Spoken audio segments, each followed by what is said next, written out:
क्यों खुद को मुश्किल में डाल रही हैं? मेरी जिंदगी, मेरा दिल और मेरा वक्त किसी भी चीज का हिस्सा नहीं होता।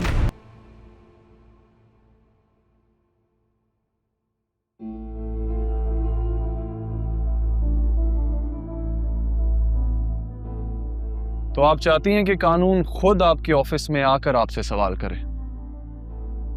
मैं चाहती हूँ जहाँ सच हो, कानून भी वही हो। कानून की आंखों पे तो काली पट्टी होती है।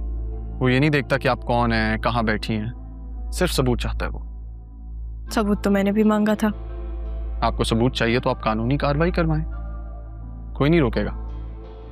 फिलहाल मैं अपनी कार्रवाई करने हूँ। बुलाएं अपने उस वकील को जो आपको पट्टियां पढ़ा रहे। मेरे वकील से आपका क्या लेना देना? आपको जो सवाल करना है आप मुझसे कर सकते हैं।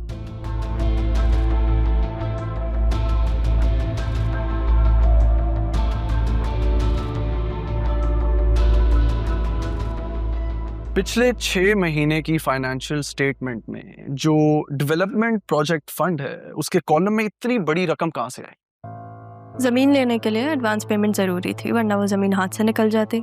अगर आपको रियल एस्टेट के बारे में थोड़ा भी पता हो तो रियल एस्टेट पूरा मौके का गेम है। और ये जो लोकेशन में न्यू शिफ्ट आया है इसकी ज़ाब्ता नोटिफिकेशन?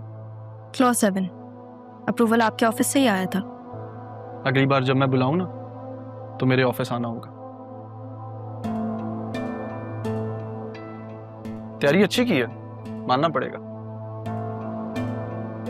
लेकिन कल मैं और सवाल लेके आऊंगा। Be ready.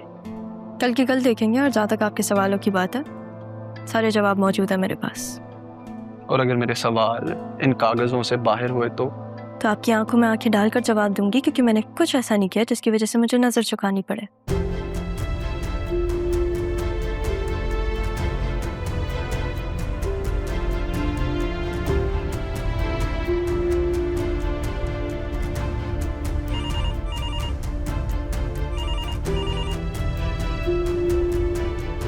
जी जमील साहब।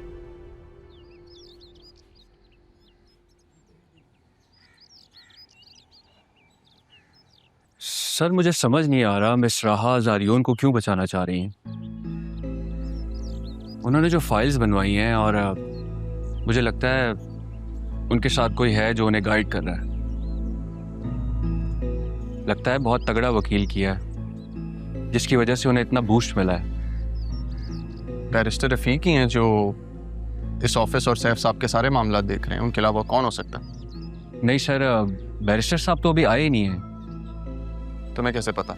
सर वो मैं डीसी साहब के पास गया था, उनकी बात हो रही थी तो मुझे वहाँ से पता चला है। हाँ, लेकिन बैरिस्टर साहब का यहाँ होना ज़रूरी तो नहीं, वो सब कॉल पे भी हैंडल कर सकते हैं। लेकिन अगर वो नहीं है तो कौन हो सकता है?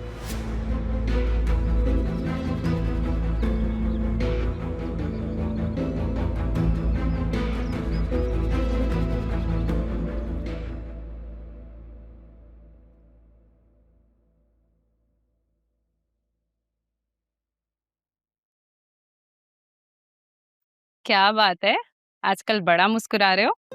क्यों, मेरी मुस्कुराहट प्यारी नहीं है क्या?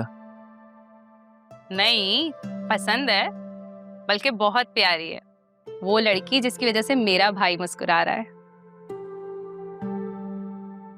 अच्छा बताओ, तुमने बात की उससे? जब भी बात करने का सोचता हूँ तो बीच में कोई ऐसी बात हो जाती है कि बात अधूरी रह जाती है। मैंने तुमसे पहले ही कहा था, तुम मेरी बात करवा दो। एक्चुअली उसने रिसेंटली अपने नाना का बिजनेस ज्वाइन किया है। कुछ प्रॉब्लम्स चल रही हैं, एक बार वो सॉर्ट हो जाए तो बात करूंगा। मैं नहीं चाहता मेरी बात बीच में डिसॉल्व हो जाए। सोच लो, उसकी लाइफ में अगर कोई और हुआ तो? अगर ऐसा होता तो मुझे ऑब्वियसली बता देती। शास, तुमने पूछा उससे?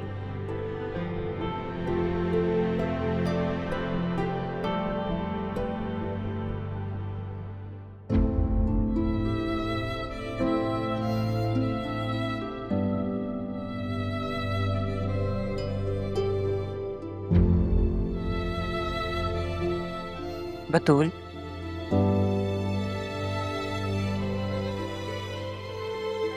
तुम कब तक ऐसे बैठी रहोगी? अब जब तुमने फैसला कर ही लिया है तो बहुत दिन हो गए हैं, वकील से बात करो। अरमान से बात करूं? किस बारे में मामा? इस रिश्ते से बाहर निकलो। खाला से मेरी बात हुई है, वो कह रही थी कि बस थोड़ी सी रेनोवेशन रह गई है, उसके बाद हम वहां शिफ्ट हो जाएंगे। देखो बेटा, ज़ैनब को कोई प्रॉब्लम नहीं है, लेकिन मैं चाहती हूँ कि तुम खुद अरमान से बात करो।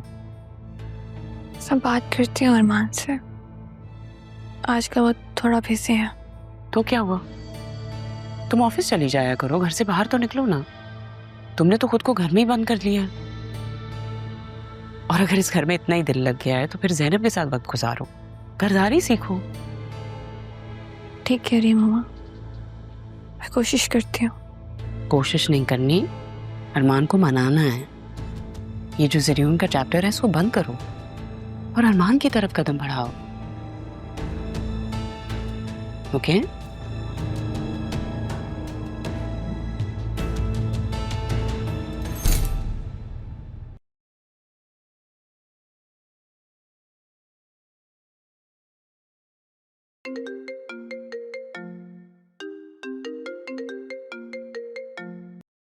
हेलो, मैं अभी बात नहीं कर सकती, मैं बहुत गुस्से में हूँ। अरे अरे रुको, रिलैक्स, क्या हो गया है? रोज असिस्टेंट कमिश्नर, रोज आती हूँ मैं यहाँ पे कमिश्नर ऑफिस, ठीक है? वो रोज मुझे इग्नोर करके चला जाता है। अच्छा, सबसे पहले रिलैक्स हो। कौन तंग कर रहा है तुम्हें? वही असिस्टेंट कमिश्नर। यार मैं तंग आ गई हूँ, पता है? रोज इतना इंतजार करना पड़ता है मुझे। देखो, सरकारी काम तो ऐसे ही होते हैं, और मुझे जहां तक लग रहा है तुम्हें आजमा रहे हैं।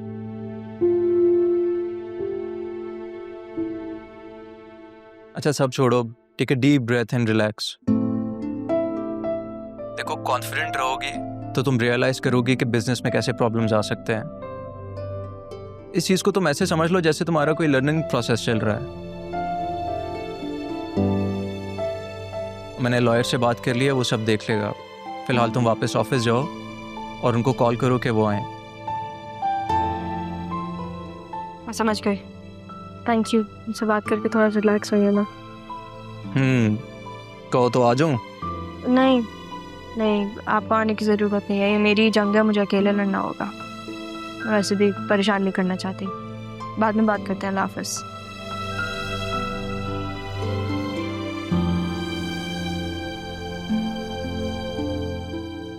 Excuse me ma'am. अब आपको जो सवाल होंगे आप मेरे ऑफिस आके करेंगे। बता दें आप अपने असिस्टेंट कमिश्नर साहब को। ये लीजिए फाइल, दे दिए गई है।